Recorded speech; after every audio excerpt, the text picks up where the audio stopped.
वक्रोकल नामक नगर में सूर्य पर्व नाम का एक राजा राज्य करता था। उसके कोई संतान नहीं थी। उसी समय एक दूसरी नगरी में धनपाल नाम का एक साहूकार रहता था। उसकी स्त्री का नाम हिरणवंती था और उसके धनवंती के नाम की एक पुत्री थी। जब धनवंती बड़ी हुई तो धनपाल मर गया और उसके नाते रिश्तेदारों ने उसका धन ले लिया।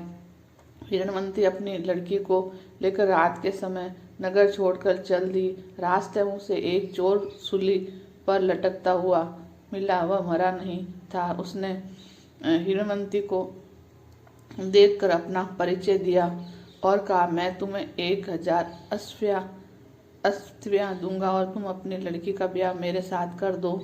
हिरणवंती ने कहा, तुम तो मरने वाले हो। चोर बोला, मेरे कोई पुत्र नहीं है और निपुते की परलोक में सदगति नहीं होती।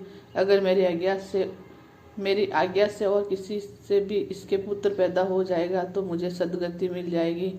हिरणवंती ने लोभ के वश में होकर उसकी बात मान ली और धनवंती का ब्याह उसके साथ कर दिया। चोर बोला, इस बड़ के पेड़ के नीचे अस्फियां गड़ी हुई हैं, सो ले लेना और मेरे प्राण निकलने पर मेरा क्रियाक्रम कर के तुम अपनी बेटी के साथ अपने नगर में चली जाना। इतना कहकर चोर मर गया। हिरणवंती ने जमीन खोदकर अस्फियां निकाली और चोर का क्रियाक्रम किया और अपने नगर को लौट आई।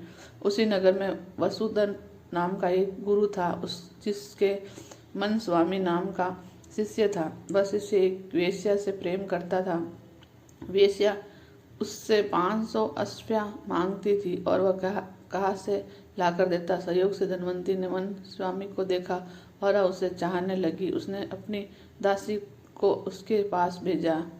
मन स्वामी ने कहा कि मुझे 500 अस्फियां मिल जाए तो मैं एक रात धनवंती के साथ रह सकता हूँ।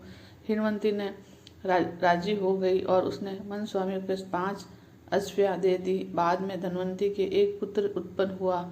उसी रात शिवाजी ने सपने में उन्हें दर्शन देकर कहा, तुम इस बालक को 1000 अस्फियां के साथ राजा के महल के दरवाजे पर रख आओ। माँ बेटी ने ऐसा ही किया। उधर शिवाजी ने राजा को सपने में दर्शन देकर कहा, तुम्हारे द्वार पर किसी ने धन के साथ लड़का रख दिया है, उसे ग्रहण करो। राजा ने अपने नौकरों को भेजकर बालक को अस्फिया को मांग लिया और बालक का नाम उसके चंद्रप्रभ रखा।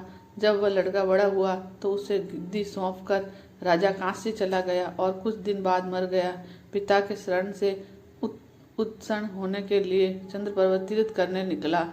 जब वह घूमते हुए गया को पहुंचा और पिंडदान किया तो उसमें से 3 हाथ एक साथ निकले। चंद्रप्रभ ने चकित होकर ब्राह्मणों से पूछा कि किसको पिंड दूं। उन्होंने कहा, लोहे की कील वाला चोर का हाथ है, पवित्रति वाला ब्राह्मण का एक और अंगूठी वाला राजा का। आप तय करो कि किसको देना है। इतना कहकर बेताल बोला, राजन तुम बताओ कि उसे किसको पिंड देना चाहिए।